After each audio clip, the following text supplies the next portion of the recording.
right, welcome back once again, everyone, to the Remnant of Israel channel here on YouTube. I finally got a chance to make another video, and hopefully you've had a chance to watch the previous ones.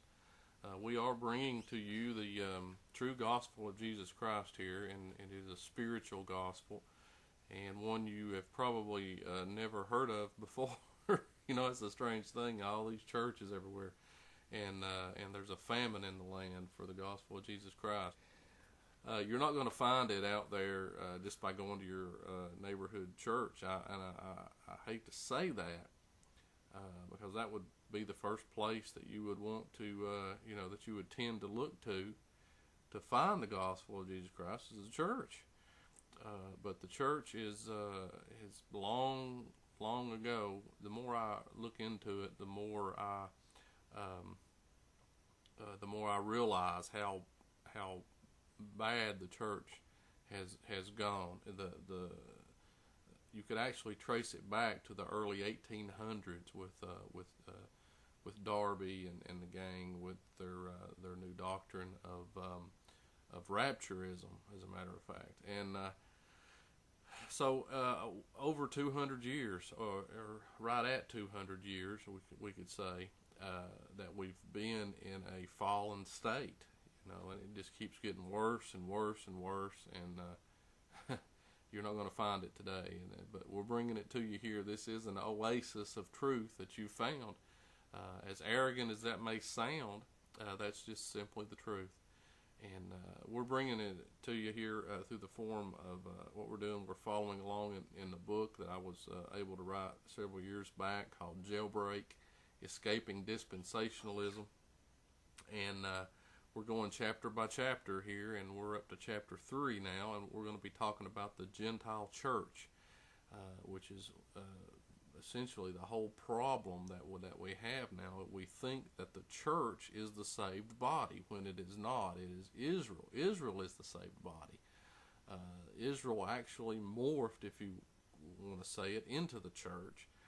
But in other words, it's not so much that you call one thing, you could call it the church if you wanted to. If it was teaching the truth, that would be one thing.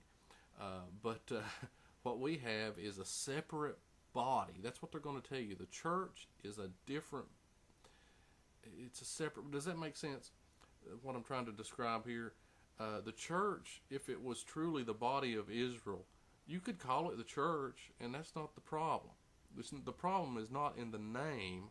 The problem is in the fact that they try to separate themselves. They'll say, we're the church, and they are Israel over there in the Middle East, and we're the church, and we're two separate bodies. When we get raptured out, then God's going to come back and then deal with his real chosen people. That's what's being taught today, right? Right. So I just wanted to clarify, make sure that I wasn't. Sometimes I say things and I mean one thing, and I sound like I'm saying a totally different thing. So the problem is not that we walk around saying we're the church. The problem is we're drawing a line of distinction, saying we're the church and we're not Israel. And we're saying we're the church, but we are Israel. We are. Or they say that the church has taken the place of Israel. Right. The church is either there's the two replacement theology, which is what the Catholics basically teach, and what's the other one? Rotating salvation is the other one, where we're saved now, but they're not saved. But when we get raptured, then they're going to be saved again. Which that's the beast is not, shall ascend, if you think about it. So. All right, well, let's pick this up then, if you want to, and we'll do a little reading, and then we'll just comment when the time hits us. We'll just pop up and comment along with the reading. All right, we'll start out with the Gentile church. What a strange concept is this idea of a Gentile church. Once the thought hits you, it becomes quite a puzzle to try to logically connect this elusive entity to Jesus. On the other hand, if the thought never hit you, It is possible to go through your entire life and never question it, even the first time. In fact, you may even find yourself so appalled at the very suggestion that you set out to attack those who would dare bring up such a topic. Let me stop you real quick there after the first paragraph. I do want to tell the people where to find this book in case they want to follow along. It's available at www.fromjeremiahtojesus.com. If you go there to the website, you can click on books at the top menu page. At the top of the pages, there's a menu. Go to books, click on jailbreak. There are all three of my books are there, but we're going out of jailbreak. You can click on jailbreak, pull up chapter 3, and read along with us. And feel free to download it, print it out, whatever you want to do, and give it to your friends. We're just trying. It's free. We're trying to get this gospel out to everyone here in the last days. So if it speaks to your heart, feel free to go there and get it. All right, sorry to interrupt there. But really, ask yourself, from where does this body spring? Consider the beginnings of the church and the first converts. Were they not Jews and Levites and Benjamites, just to name a few? At Pentecost, did not 3,000 more from all the different tribes of Israel become believers? The answer is a resounding yes. And soon after, we see Saul of Tarsus made a believer. Paul also was of the tribe of Benjamin. So we see all of the first believers were of the tribes of Israel. Later, as Paul's ministry grew, many more Gentiles were grafted onto this tree that was as of yet still made almost exclusively of Israelites. It can clearly be observed that until Paul's ministry began, the early church consisted entirely of Israelites, and it can further be seen that at no point did this single entity suddenly become two separate entities. Why would this be? You know, that's a good spot here to try to make this point again. Where did it become two entities? Right. I mean, we started out as Israelites, if you will, the church. You know, there was a beginning, and it was a bunch of Jews and Benjamites and Levites, and it was the Israelites. It was Israel, Judah, if you want to be maybe more specific. You know, they had been. We don't want to tell the whole story of Israel here, but you know there was a split at some point, and it had the southern kingdom and the northern kingdom. But Jesus brought them back together, and then more than that, spiritualized the whole thing. So when Paul and Peter and James and John are all going out doing their thing, they're Israelites taking the gospel out to the world, people joining them. How would that become a church? And not that you could call it a church, that's fine, but how would that become a separate body? At what point do you say, hey, we're not Israel anymore, now we're the church? You know, that's exactly what happened. And it's the Catholics that were able to pull it off. The Catholics, and I don't know, what, did people just get sleepy, fall asleep, and they snuck it in? At some point, there was a transition. And I guess just over time, people forget things. You're taught a certain thing, and you know, hundreds of years goes by, and I guess you don't have the internet, you don't have things to, you know, whatever, check up on, and you just believe in what the Pope tells you or what your pastor, your priest tells you, and I guess that's how it came about. It's quite a mystery to me. You know, somebody that studied it more in detail could tell me the exact answer, but I don't know what that would be. You know, just at some point, people just started believing they're the church, and the Israelites are over there, you know, dispersed or whatever. You know, at the time there was no Israel; they had been rooted out by the Romans in 70 A.D., so there was no Israel. You know, that's a very interesting question to me, and something that I might need to look into further.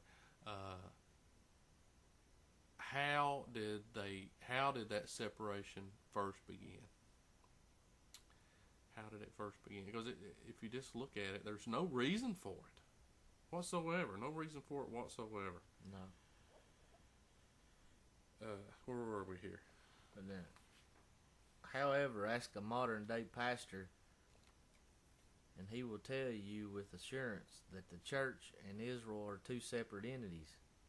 Now, certainly it is true that the Gentiles swamped the church with believers and ultimately outnumbered the Israelite believers by many times, but surely you must see the dilemma.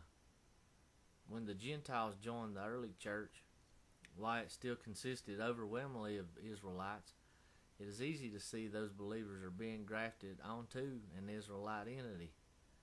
Yet years later, when the church became swamped with Gentiles, suddenly we are taught to believe that new converts are not joining the same Israelite entity, but rather a, quote, Gentile church.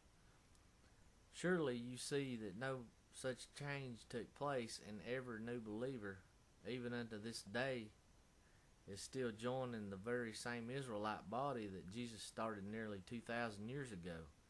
That body of believers is spiritual Israel, not the Gentile church. In fact, the word church itself means little more than a mere assembly of believers. The word is never capitalized in the Bible, which would denote a proper name, as Israel is. The Gentile church simply doesn't exist as a separate body. It is a mere creation of men.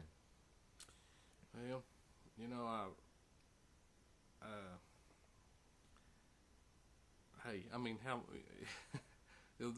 maybe this isn't rocket science here, but this can't be any more plain. We can sit and try to describe it, put it in our own words again, and maybe recap what was said here in the book. But really, I just find myself repeating myself because you're just saying the same thing over and over and over. Why? Why would there ever be a need to try to say, okay, now we're the church, and you're Israel over there, and we're the church over here. Other than the people, the men that were ruling, wanted to take control. They didn't want Jesus to have control. They wanted to have control. Maybe it's something like that, where they intentionally deceived the people, as opposed to just falling asleep and forget, kind of just evolving, if you will, down through the centuries, and slowly having this doctrine come to be. But this goes way back. This goes way back to, you can trace the separation back to Constantine, at least, around 300 A.D., where he made decrees. He made Rome a Christian nation.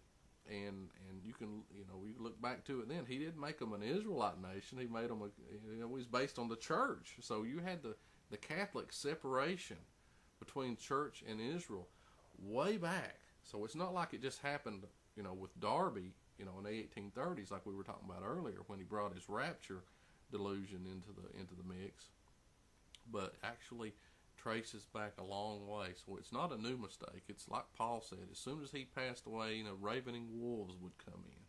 So the deception goes way, way back, and this is the proof of it here today.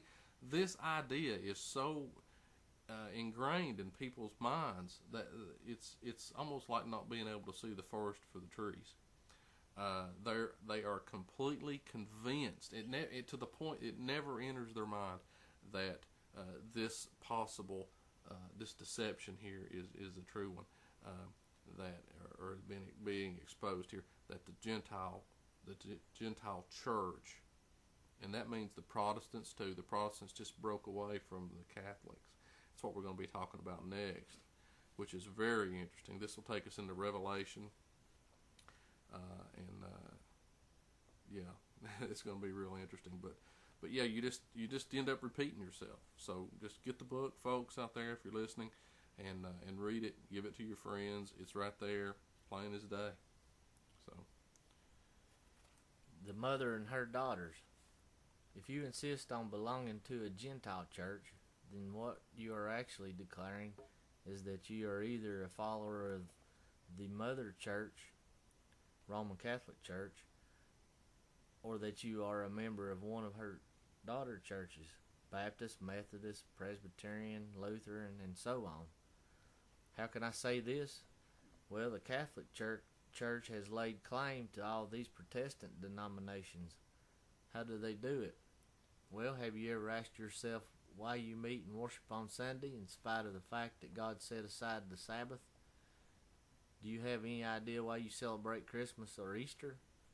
These are all Catholic observances and teachings, and they lay claim to you by plainly stating their beliefs and then saying that all who follow church teachings are fellow converts and de facto members of the church, regardless of whether people actually realize it or understand it.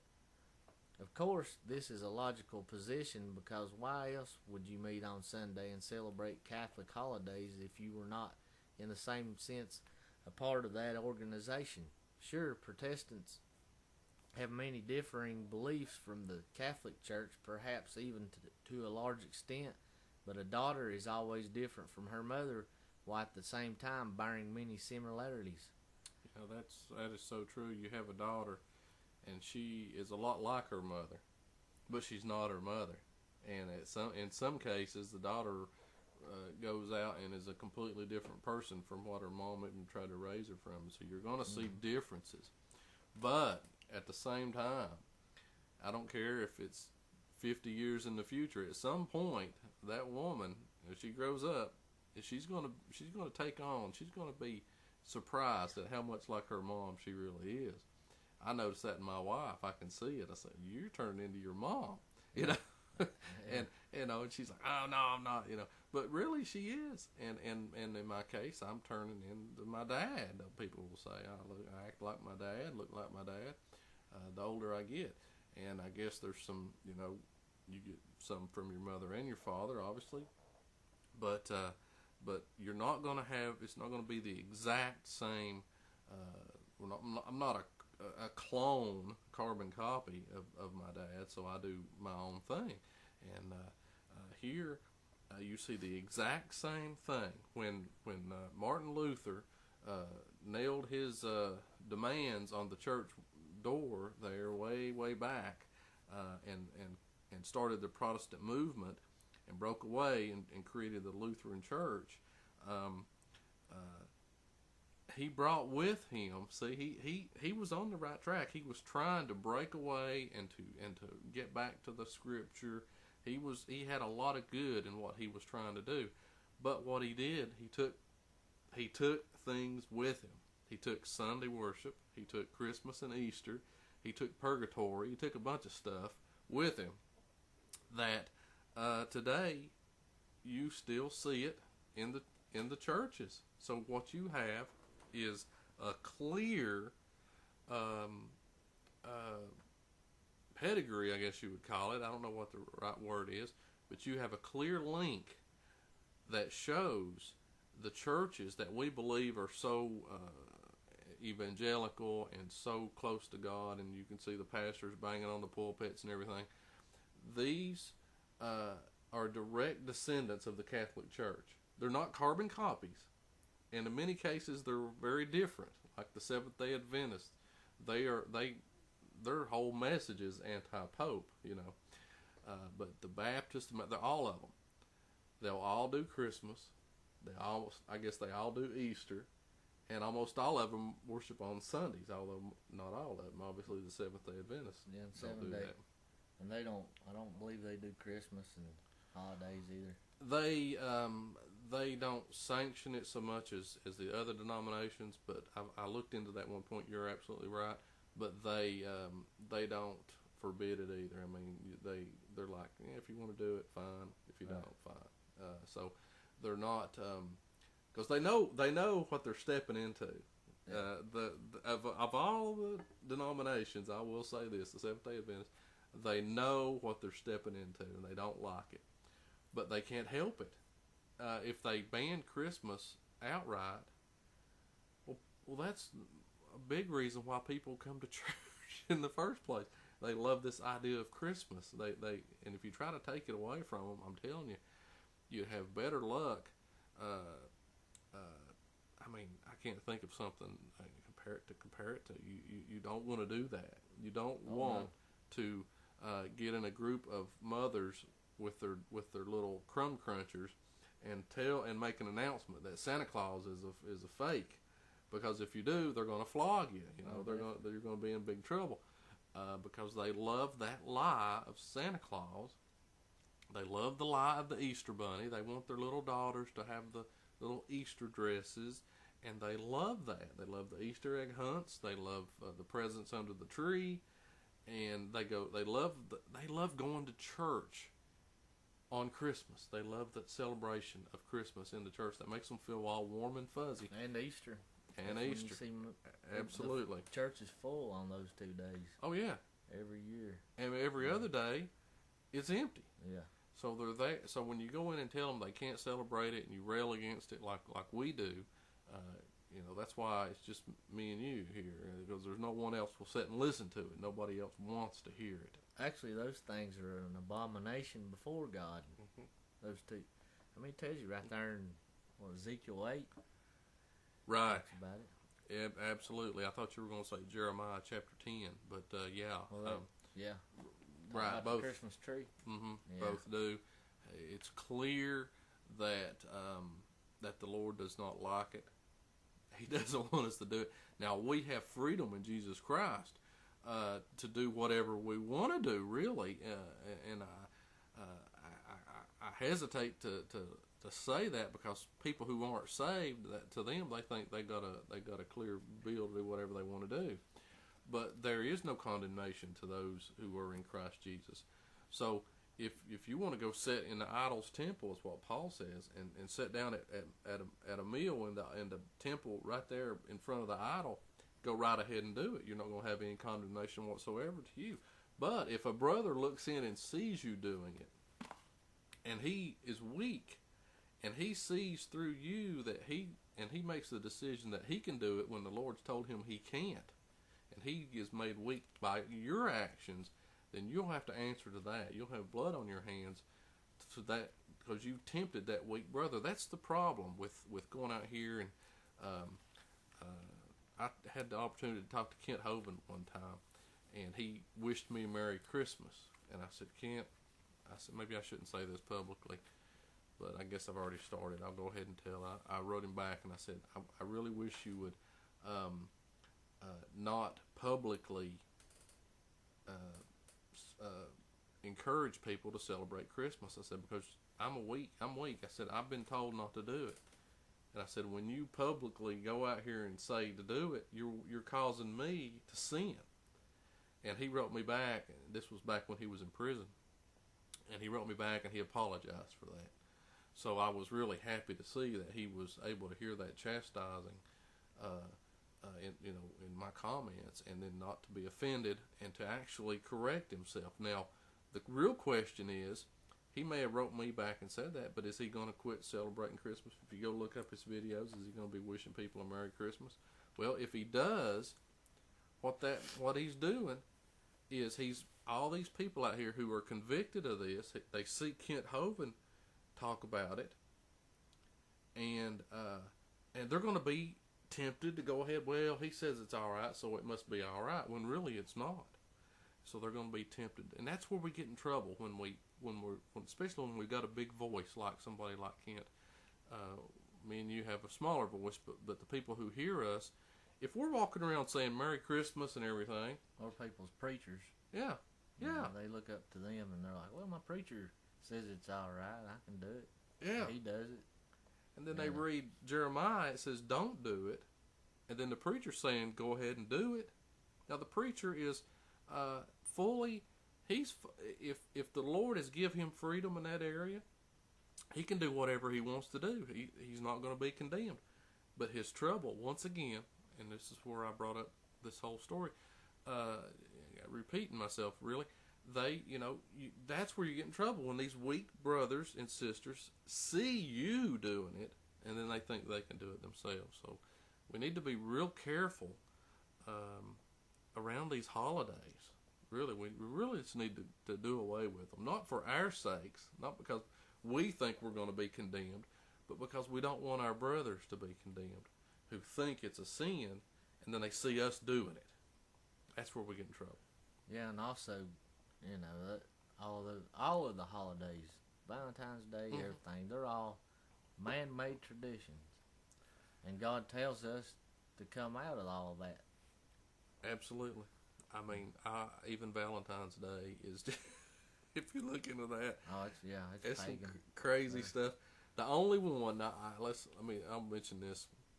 The only one that I found that has any hope of being good, if you will, quote unquote good, is Thanksgiving.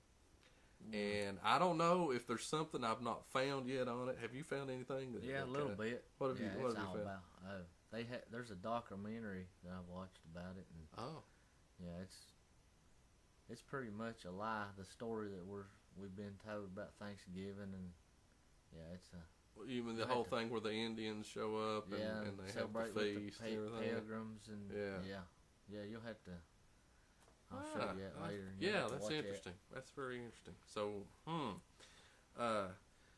okay, well, where were we here before I interrupted? Okay, and this is exactly what the Lutherans, Presbyterians, Baptists, Methodists, or even the Seventh-day Adventists who rail against the popes, still sit in acceptance of Easter and Christmas, both of which are purely Catholic. So, regardless of what they might say, they are all the harlot daughters of the whore seen in Revelation 17:5, and upon her forehead was a name written, Mystery, Babylon the Great, the mother of harlots and abominations of the earth. When the Protestants rightly broke away from the Catholic Church, they kept these several things which have betrayed them, and these abominations continue their witness against them. Christmas, Easter, and Sunday worship. The Catholic priests are well aware of the pagan roots of Christmas, Christ's Mass, that were drawn from the Roman festival of Saturnalia, which dates back to ancient Babylon and beyond. This festival was set to coincide with the winter solstice, just as Christmas is today. You know, so many of these holidays, they go right back to Rome, to ancient pagan, not ancient Christian Rome, but ancient pagan Right. Rome. All that happened in ancient Rome, once Constantine made everything Christmas, they took a thin veneer. I heard Bill Cooper one time say it was a thin veneer of Christianity, and they just laid it over top of all their Roman paganism. Christ's Mass, Saturnalia became Christ's Mass. Yeah. Easter had Ishtar. In fact, it still carries the transliteration of the name. Easter is an actual direct transliteration of the name Ishtar. Right. And so much. And the back in Rome they had the gods. If you see what they called the pantheon of the gods, and they would show them lined up in like a line of procession. Well, that just became the saints. The saints, you look back, you see them walking out with the Pope, and they're chanting the names of the saints, holding up the cross and walking real solemnly with the name of the saints being read aloud as they go. And that's all that is. They used to do that very same thing, except with the gods. Right. And they celebrated Christmas and Easter, or whatever you want to call it, Saturnalia, Ishtar, before Christ was ever born, Mm-hmm. before his birth. Right. Right. Absolutely. So how could it have anything to do with it? All it is the old pagan sun worship that with different names. They just put different names to make it sound like Christian. So they think it's okay now. They just Christianized it, just like we did Halloween. We just come by the church and we'll give you some candy, and it's okay if you're getting it at the church.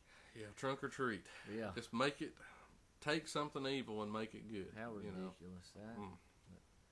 Okay, Easter too has its roots in paganism through the celebration of the goddess Ishtar and the vernal equinox. If you ask the priests, they will say that the church had the authority to make them holy in order to bring pagans into the church. Although many falsely believe that Sunday was changed in order to honor the day Jesus rose from the tomb, the true answer is that the Catholic Church changed the day by their own will and authority. Here's a quote. We observe Sunday instead of Saturdays because the Catholic Church in the Council of Laodicea, AD 364, transferred the solemnity from Saturday to Sunday. Peter Gearman, CSSR, The Convert's Catechism of Catholic Doctrine, page 50, 3rd edition, 1957. You will find that these are also some of the most difficult things to give up, but since a daughter always bears many of her mother's traits, it is fitting that it would be those things which betray you. Yes, you would be wise to come out of these doomed bodies as the Bible tells you to in Revelation 18:4.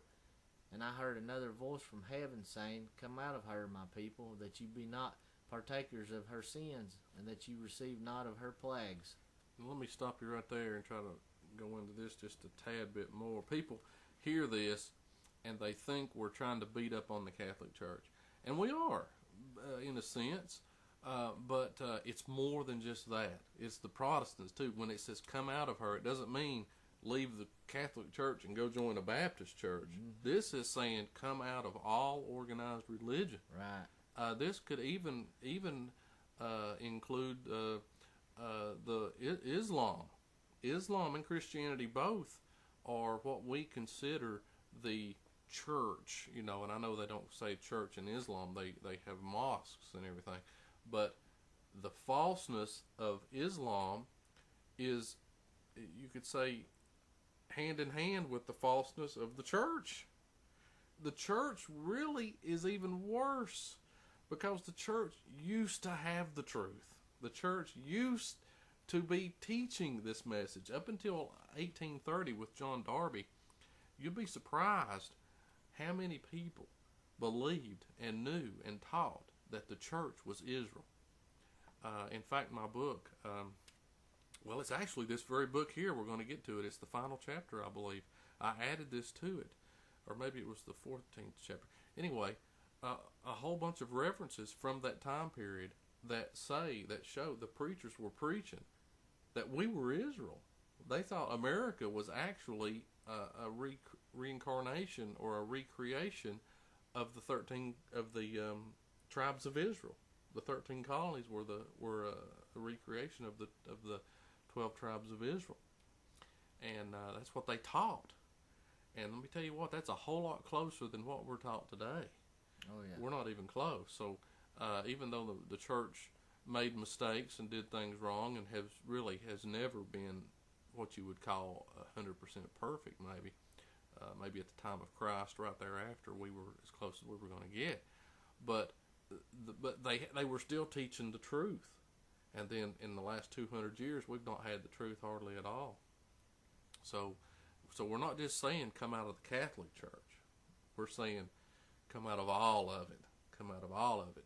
No, all organized religion, really, at this point. And if you think about Islam, James made this point the other day on his radio broadcast, and he's absolutely right. If you think about it, it's just another, what you would call an occult Christian cult. They have a Jesus. Islam believes in Jesus. Islam, they really like Jesus. Jesus is a great guy. He's really up there to be revered. He's not the top guy, but he's a really favored guy. And so they're, in a sense, just another Christian cult. A little bit more of what we would consider skewed off of the message of Christianity, obviously. But if you think about Mormons, for instance, Jesus comes from the planet Kolob or whatever, and he wears magic underwear, or at least we have to wear magic underwear, or we don't get burned up or something. I don't know why, though. I don't know where the magic underwear comes into it. But he's coming from Kolob. Now, how different is that from Islam, where Jesus is, actually Islam makes more sense. Oh, yeah. Because at least Jesus is coming along, in a normal kind of a religiously normal fashion. He's not, he's not coming down from the mothership on his way back from Kolob, So you look at all these religions, and you look at Scientology and these other, how can Scientology even be considered Christian? I don't know that, but it's lumped in with the Christians, with all the rest of them. So the point is, come out of all of these organizations, not just the Catholic Church, So. Right. With a little more study, you will find the Catholic Church to be pure paganism, ancient sun worship, with a thin veneer of Christianity draped over it. Many people have tried to expose this truth, but the Catholic Church just keeps right on trucking. And while it may seem to be, this isn't an attempt to expose Catholicism. They all know the contradictions, but they simply believe they have the authority to change it. If that is your stance, then so be it. Further, if you are a member of one of her daughter assemblies, then that too is fine. Everyone is a free moral agent. But this book is about the identity of Israel, and it is for those interested in hearing that explanation. So we see the error is often that many Christians try to draw distinctions between Israel and the Gentile believers, but this is not the case. We are all one in Christ. We are all born again Israel now. How can we be anything else if Christ is Abraham's seed? So please see that we have not replaced Israel, but what we wrongly call the church is in reality Israel itself, and always has been. How can you replace something with an entity that doesn't exist? The church is a fraud.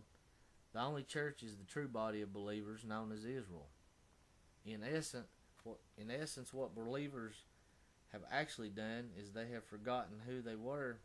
Then they created a separate entity known as the Gentile church, which was then supposedly placed into Israel's position by simply declaring it to be so. All along, we could have simply remembered that we have always been Israel, but to many millions this would mean admitting that we must also suffer the tribulation, and no one wants that.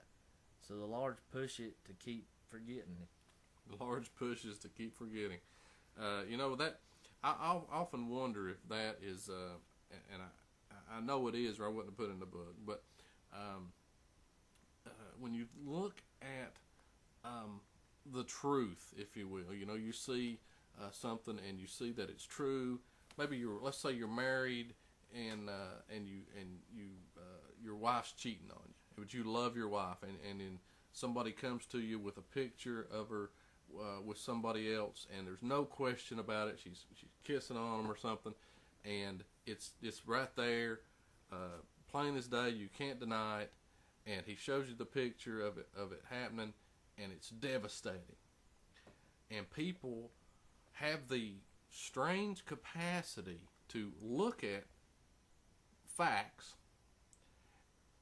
that are unpleasant, and they have this uncanny ability to ignore it and to not.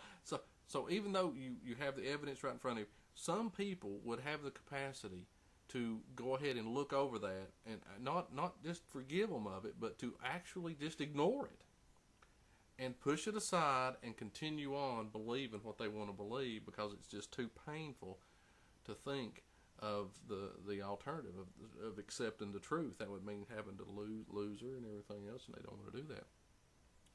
So I wonder on this tribulation, people, how swayed people really are when they consider the terror really of having to go through the tribulation. I mean, they're so scared by the thought of something like that they would overlook the truth. I mean, do you find that that's a real motivator? I know it is, or I wouldn't have put it in the book. But do you find that people make decisions based on the fact they don't want to go through the tribulation? Oh yeah, definitely. It seems so shallow, though, and I know people are shallow, but it just seems so. It's just disheartening that the fear of go through the tribulation would cause you to throw away the truth and to not believe the truth because you didn't want to experience something like that. Right. Well, that's just sad. They want to approach pleasure and avoid pain. You know, they don't want to. They're not going to go to the pain, no matter what. Even no matter. That's it. Okay, the mustard seed and the leaven. Yes, as soon as the early disciples and apostles all died, it seems we Gentiles couldn't wait to take their simple message and turn it into a monstrosity that then needed to replace what we have always been. Remember Jesus' word in Luke 13:18 through 19. Then said he, unto what is the kingdom of God like, and whereunto shall I resemble it? It is like a grain of mustard seed, which a man took and cast into his garden, and it grew and waxed a great tree, and the fowls of the air lodged in the branches of it. There are scant few who can properly interpret what this short parable actually means. I must admit, I was astonished when I first heard the correct interpretation, but when I finally did, there was no denying its shocking truth. This parable simply says the kingdom of God will grow into a great tree, and all the fowl of the air will lodge in its branches. Since birds are used as symbols for devils, we can surmise that this isn't a very good thing that Jesus is prophesying to us. Still, many will not accept this and will instead attempt to say that the birds are representing good entities and that the church will someday be filled with many good people who will convert everyone back to Christianity. Perhaps this is why Jesus gives us a second short parable in order to clarify his position that the kingdom of God is due to go all the way bad. Matthew 13:33 says, the kingdom of heaven is like unto leaven, which a woman took and hid in 3 measures of meal till the whole was leavened. Even the most incorrigible among us realize that leaven is always symbolic of sin, and here Jesus plainly says that the kingdom of heaven will be thoroughly leavened. See, this is another thing. People, when you hear the kingdom of heaven, the first thing that comes to your mind is not that it's going to be leavened.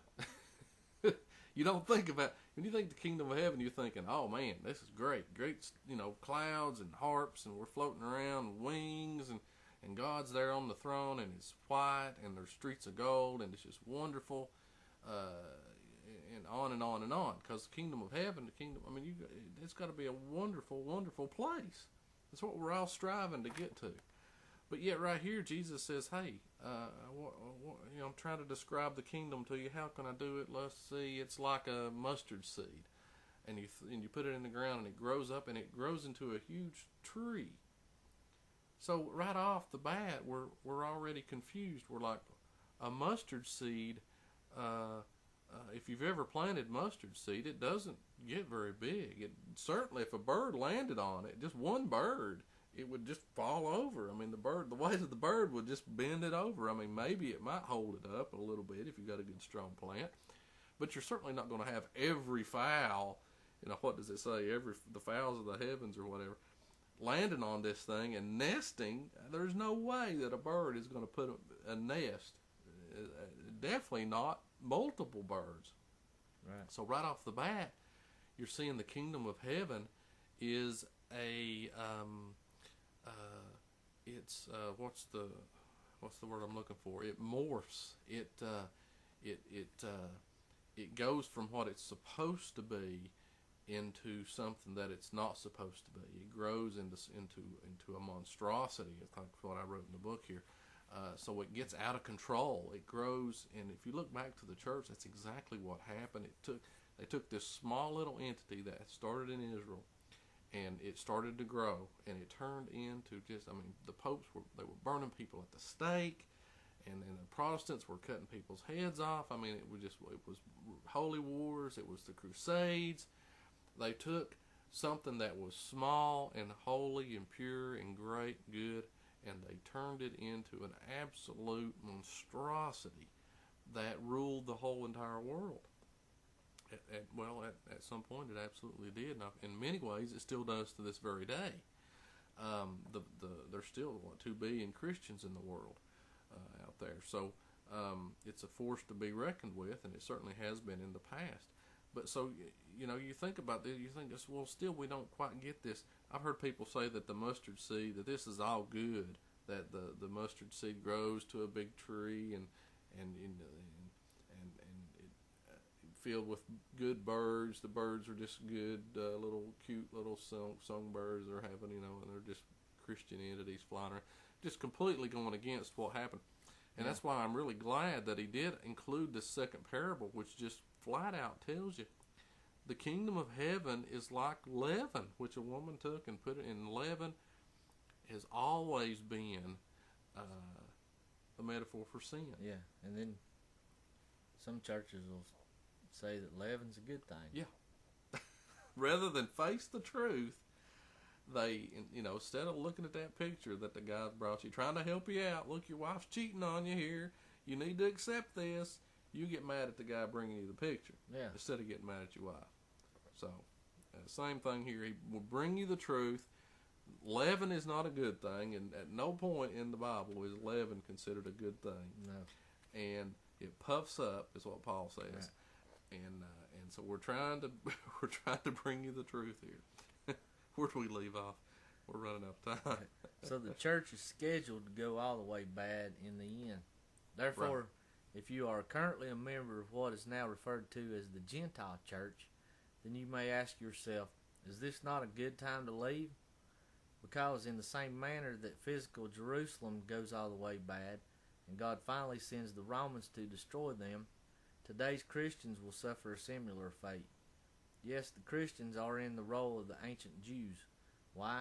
Well, even though many deny it, it's because we are in fact Israel. So why wouldn't we find ourselves in this particular role?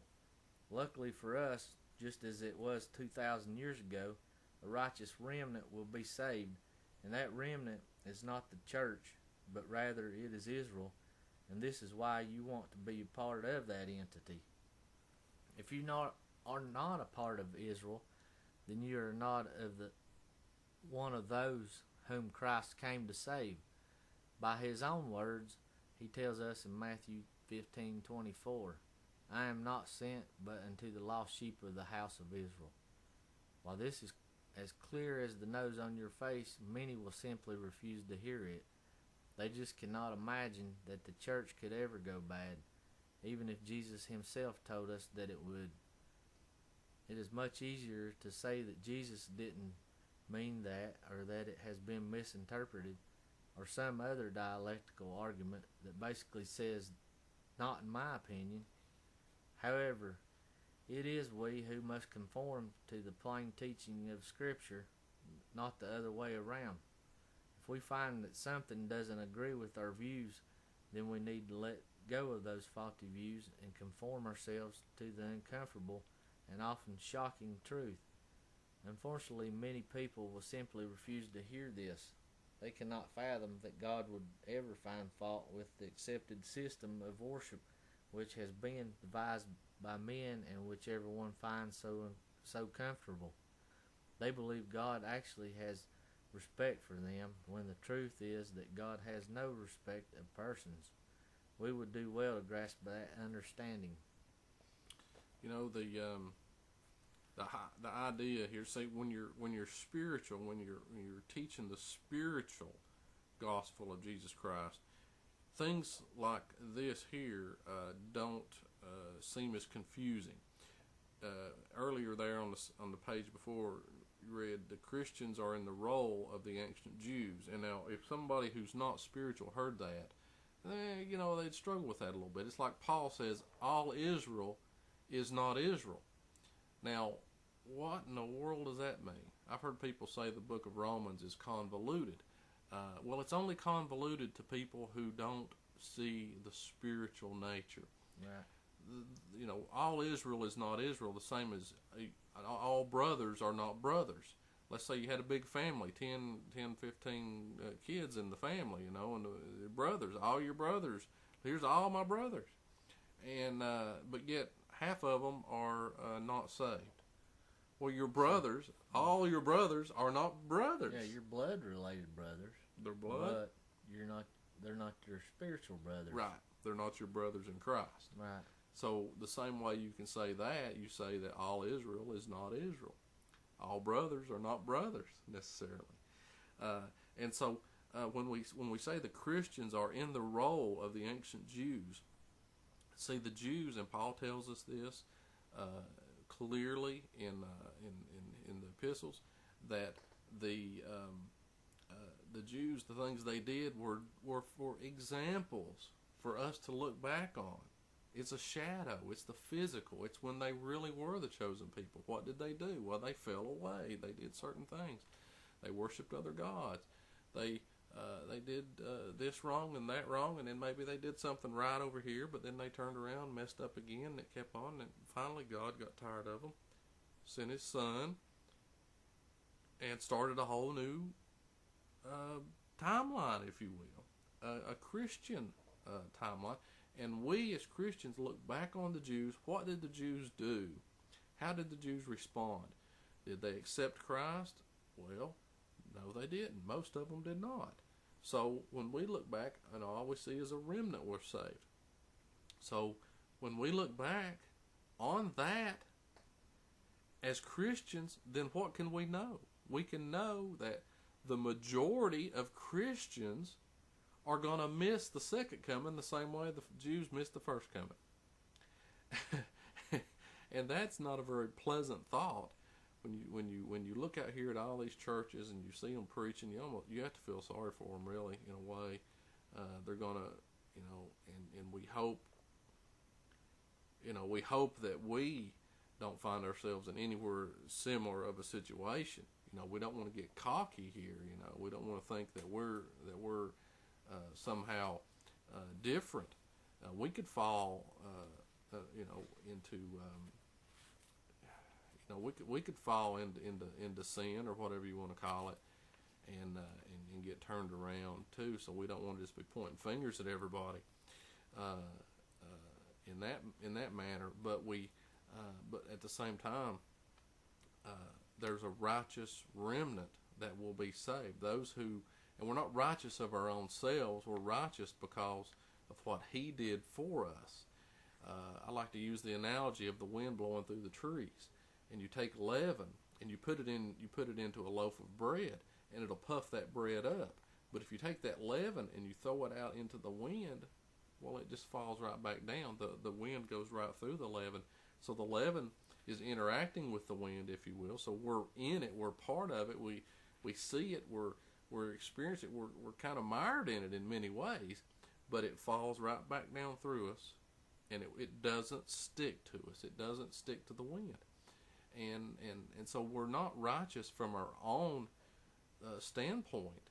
If it was just us, we would be lost and undone, no hope, no way to make it. But He gives us this spiritual understanding where we're then able to just flow right through the world. We're passing through. It's not our home. We're passing through into a better place. Right. So we don't want to get self-righteous. It's what He's done and what we partook in that has gave us the righteousness that we're the righteous remnant. So I just hope that resonates out there with people. We're at the end of chapter 3 now, and we're ready for chapter 4. And I see we're just about an hour into it, so we might just want to stop this hour and start a new one in chapter 4. What are we going to be talking about? No respect of persons. Right. In chapter 4. So looks like we'll have some interesting talk there, and then go into the potter's clay. That's going to be a neat one. The potter's clay in chapter 5. Yeah, I had a dream about the potter's clay last night, as a matter of fact. Oh, really? Yeah. Couldn't tell you. I just remember dreaming about the potter's clay. Well, that's all I can tell you about it. That's a good one. I mean, and in fact, the potter's clay, of course, from the Old Testament, the book of Jeremiah, is one of the very best proofs of what we're teaching here. And it was way back in the Old Testament, and we can still use it to this very day, and it's wonderful. The clay, that represents Israel. Right, and you see the potter's clay in the statue dream of Nebuchadnezzar with the clay mixed with the iron. Yeah. So it brings a whole new dimension to that as well. So, just understanding who the clay is. So, right. Well, let's call it quits for this hour, and we'll look forward to the next one. And thank you for listening.